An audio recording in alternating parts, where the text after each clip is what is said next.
Hello, my name is Dean Brown, and I wanted to preview the latest version of the U-Boat Leader tactical expansion variant that I am developing. I'm going to show a prototype, my current prototype that I've been using to do testing against. So the tactical variant, tactical expansion that I've been developing is for the DVG U-Boat Leader game, which is a solitaire game where the players take U-boats out into the North Atlantic. So the tactical expansion adds a little bit more tactical flavor to the game than the normal DVG U-Boat Leader game. You can see that there's a fair number of components, so the complexity is a lot greater than the standard U-Boat Leader game, but it does reflect more of the conditions that the real U-boat commanders had to face during the World War II. So I'm just going to briefly go over what the components are and how the game is played. So from the campaign perspective, we still use the 4 campaigns that came with U-Boat Leader. There are 2 additional campaigns, the Arctic and Africa and Indian Ocean, that can be played. And when you're playing the war campaign, basically you would start off with a small Type 2 U-boat with an inexperienced crew, and you would progress through the individual campaigns for a certain number of patrols, maybe 6 or 8 patrols per campaign. And as you're progressing through the war campaign, you'll be earning experience points as you sink merchant shipping and execute different missions, and you can apply those experience points to increase your crew competencies, as well as you sink more tonnage, you can potentially earn larger U-boats, for example the Type 7 U-boats and the Type 9 U-boats, so that you could take out more torpedoes and more fuel and stay longer out at sea and sink additional merchant tonnage. So probably one of the biggest changes is tactical display. The U-Boat Leader tactical display used a circular grid with relative motion for the escorts and merchant ships. So the tactical expansion uses a hex grid. In fact, there's multiple different types of tactical displays that can be used. This is showing a convoy encounter at night, and you can see set up where we have unknown merchant ships on the display, unknown escorts that are going to be following this escort patrol path until an attack takes place or a U-boat is detected. There's also additional tactical displays for specific missions. For example, the port tactical display, where you can go in to the port and sink naval warships that are docked there, as well as execute a mining mission. There's a river raid tactical display for executing the river mission for Operation Drumbeat, and then there is the daylight tactical displays for regular convoy encounters. The next thing is that the U-boat, you can see here, this is a U-boat status card. It has a lot more information that's being tracked than the U-Boat Leader game. Some of the changes are U-boat depth. You can now be surfaced at periscope level, or you can be below periscope level from 100 to 600 feet.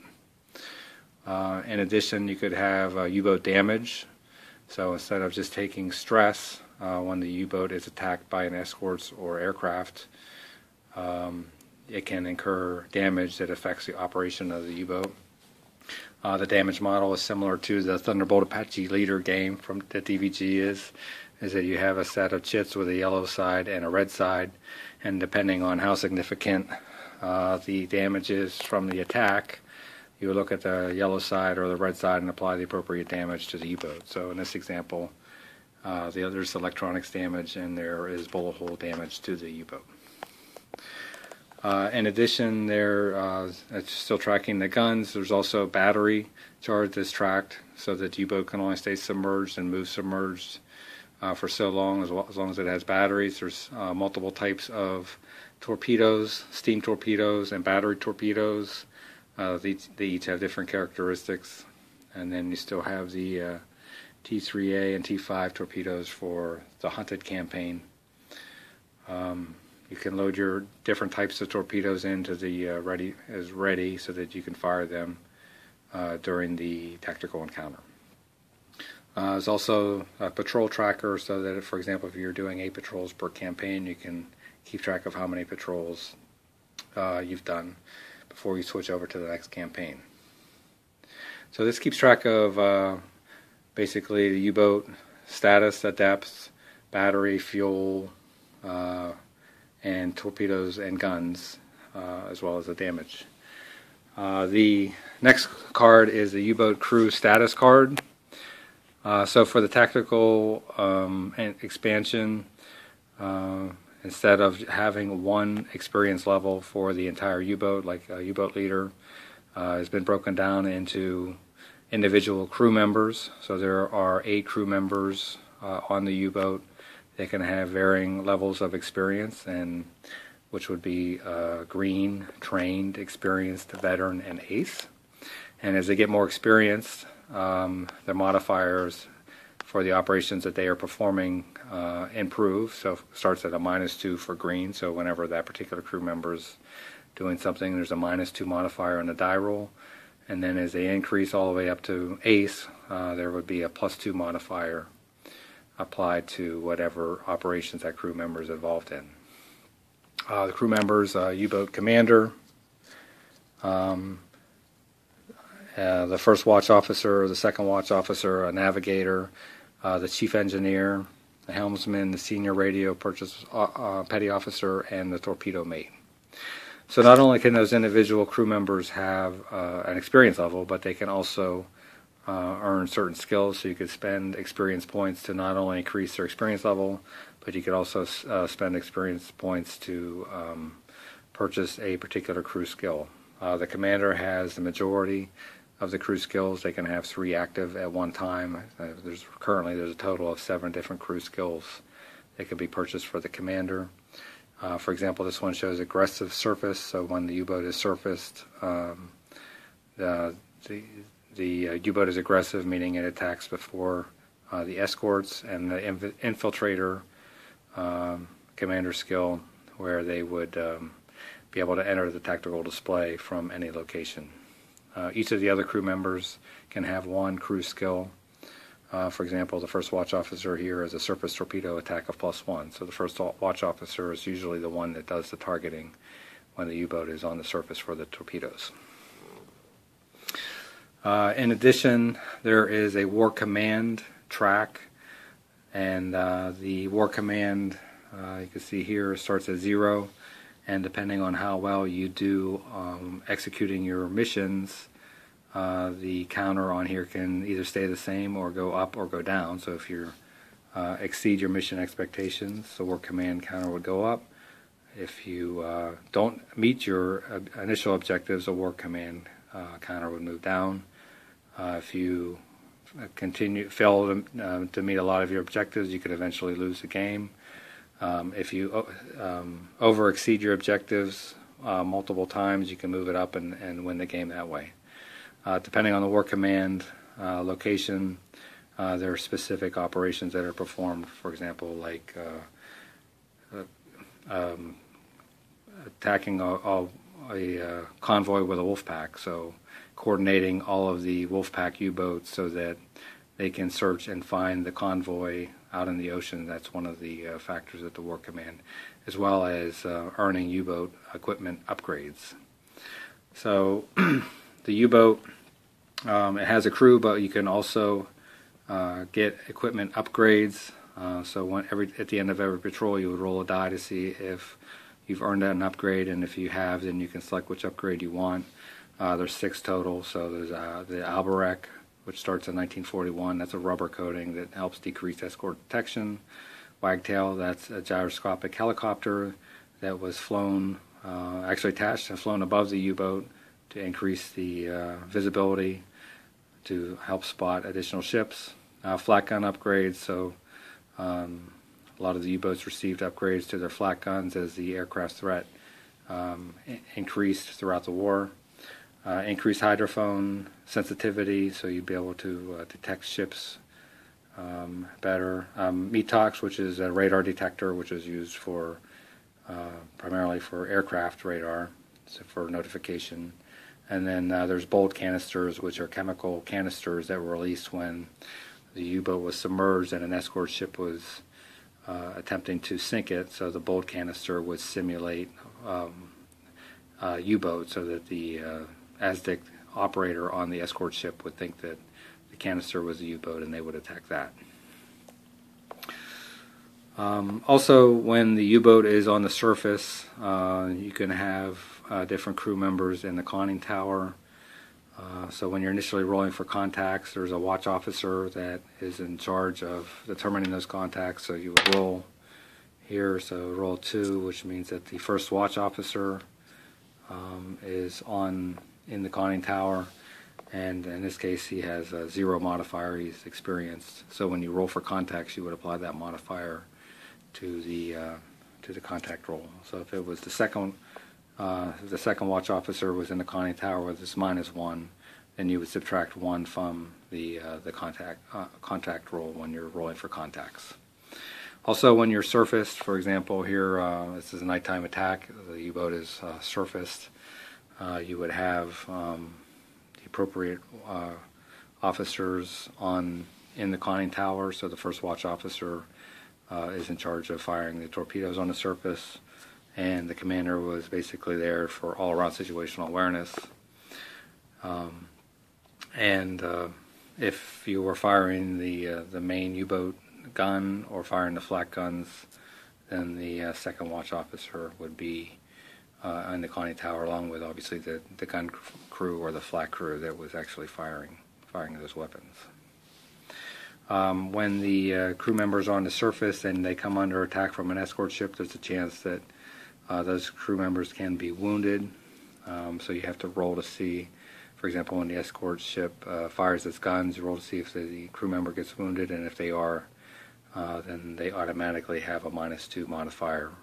And they're wounded, they can also be killed, which means that they would be replaced by a green crew member when the U-boat returns for patrol. When the U-boat does return for patrol, you would roll to see if any of the crew members get transferred. There's a 1 in 10 chance, and then if one of them does get transferred, you roll to see which officer or which crew member gets transferred off the U-boat, and then they would be replaced with a green U-boat crew member. Also, when you upgrade your U-boat, for example, when you're going from a Type 2 U-boat to a Type 7 U-boat, all of your crew members automatically decrease their experience level by 1. So, for example, the commander here is a veteran commander with a +1 modifier. If we were going from a Type 2 to a Type 7, then on the new Type 7 U-boat, they would be experienced, so they would use the 0 modifier in that case. So I mentioned that you could play the war campaign from the beginning to the end across the 6 scenarios, starting with a Type 2 U-boat and then earning additional U-boats as you sink more merchant tonnage. You can also take the role of a particular U-boat ace, for example, Otto Kretschmer, who was instrumental in defining the nighttime surface attacks on convoys. And if you decide to play the role of Otto Kretschmer, then there's already predefined U-boat types and campaigns and a number of patrols associated with that commander. So you would perform a total of 18 patrols with Otto Kretschmer, 10 in The Battle Begins in a Type 2B, and 8 in the Happy Time campaign as a Type 7B. And then on that 8th patrol, in fact, Otto Kretschmer was captured and was a prisoner of war for the remainder of World War II. Also, for example, Wolfgang Luth, he is involved in 3 campaigns in this case, Battle Begins, Happy Time in Africa and Indian Ocean. He spent a significant amount of time, for example, going to the Indian Ocean, I think well over 100 days, on one of his patrols in his Type 9 D2 U-boat. So he was at sea quite a long time. U-boat aces have starting commander skills already, and then there's certain victory conditions that they have in order to evaluate your performance. Also, as the U-boat sinks more tonnage, the commander can earn different medals. Knight's Iron Cross First Class, Knight's Cross with oak leaves. So as they sink more tonnage, they would earn additional medals, and the medals help them. You can roll multiple times on the mission table and then pick what mission you want to choose from. Also, there's some notoriety requirements for some of the medals. So, for example, some of them might require that you sink a battleship and an escort carrier to earn the Knight's Cross with oak leaves, cross swords, and diamonds. So that's the highest medal that can be earned by the U-boat commander. Speaking of missions, so there's a mission chart so that you would roll, depending on the campaign, you would roll a die to see which mission you would perform. Each of the campaigns may have different missions. For example, Battle Begins, you could see that a roll of 3 is a mine mission for that, and Happy Time and the Arctic. There's the attack missions, Wolfpack missions, and then on a roll of 15, you do a port attack for the first campaign, Raider, and then Wolfpack for the third. And then on the other side, the other 3 campaigns, you would have different missions that you would perform as well. So there's reference charts that have been that I created for each of the U-boat operations. So you can see here that there's charts for fuel, performing overhauling maneuvers, ship IDing ships. Here's some of the U-boat crew charts. Aircraft attacks. So there are several different types of aircraft that can perform attacks on the U-boat. Those attacks can be initiated, for example, by an event card. So whenever you draw enemy aircraft event card, and you would perform an aircraft attack. Also, if you're attempting to do an overhauling maneuver, for example, you might be subjected to an aircraft attack. So there's 4 different types of aircraft. First couple of campaigns, you would use the Swordfish and the Sunderland. Each aircraft has different attack values. So, for example, for the Swordfish, if you roll a 1 through 4, there's no damage. 5 and a 6 would be a yellow chit draw. 7 and 8 would be a red chit draw, and a 9 or above would sink the U-boat. I mentioned that the flak guns, so for example, if we had the Swordfish here, the Type 2 crew member or officer would be in charge of the flak gun crew. So you can decide to either dive to attempt to evade the aircraft, or you can stay and fight it out with the flak guns, which typically didn't end very well. But you could...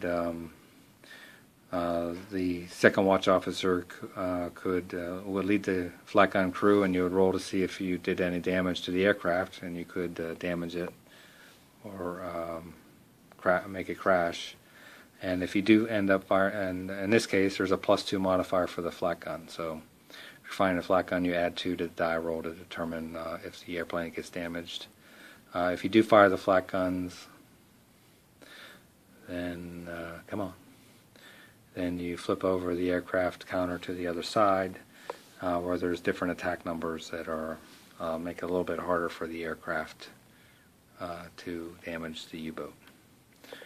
So the Sunderland has different attack numbers and a +1, and then in the later campaigns you have the Hudson and the Liberator, which are much harder to hit, and they cause more damage to the U-boat. So as you get into the later campaigns, the aircraft become a little bit more deadlier, so you might want to think about getting your flak gun upgrade, increasing your second watch officer crew experience, and getting a METOC so that you can detect the radar of the aircraft earlier in an attempt to evade it. That would be some of the strategies that you might use. So as you progress through the war, obviously the Allies were developing technologies that enabled them to turn the U-boats from the hunters of merchant ships into the hunted. So basically, the U-boat leader campaigns go through May of 1943 or June of 1943, and that's when the Allies were really starting to pull together technology. After that, U-boats really didn't do nearly as much damage as they did earlier in the war, and in fact, many of them got sunk on their first patrols. So there's a couple of ways that those Allied technologies are used in the game. I just mentioned the aircraft attack, so the aircraft was a key technology with radar that was used to find and sink U-boats and protect convoys. Also, Enigma was the communication system that Germany used to encode all transmissions to and from the command to the U-boat. So the Enigma at times was secure, meaning that the messages couldn't be read, but at other times the Allies were able to crack that code and read them. So when the Enigma is secure, you get a +1 on your contact roll, and then starting in 1941, you would start rolling to see if the Enigma gets cracked, and if it is, then you flip it over to the crack side, and now on your contact rolls you have a -2 contact, and you would continue to use that contact roll until the Enigma is secured again. Also, one of the technologies was HFDUF, or high frequency direction finding. So when in some of the later campaigns, when the U-boat is put onto the tactical display, you would roll a die to see if the escort ships were actually able to detect the U-boat. The radio operator crew skill is used to determine, is used as a modifier for that. And then if the U-boat was detected, then a sighting marker is either placed on the U-boat or within 1 or 2 hexes of the U-boat to indicate that the direction's been found, and then the closest escort ship would then start moving towards that sighting marker automatically and attempt to detect the U-boat and attack it. Also, there's radar systems, so that some of the escorts types in the last campaign, the destroyers, for example, if they are on the tactical display, they have a radar system that's active so that all surface U-boats on the tactical display are automatically sighted, and then the closest escort would head towards that U-boat and attempt to detect it and then sink it. So there's a new set of encounter cards, and on the encounter cards, identifies the merchants, naval ships, escort ships, but also there might be certain conditions. For example, when the battle begins, you would remove one of the escorts of your choice, depending on which campaign you are performing. Some of the other encounter cards have carriers and naval ships. For example, here, this one has the carrier Audacity as part of the convoy.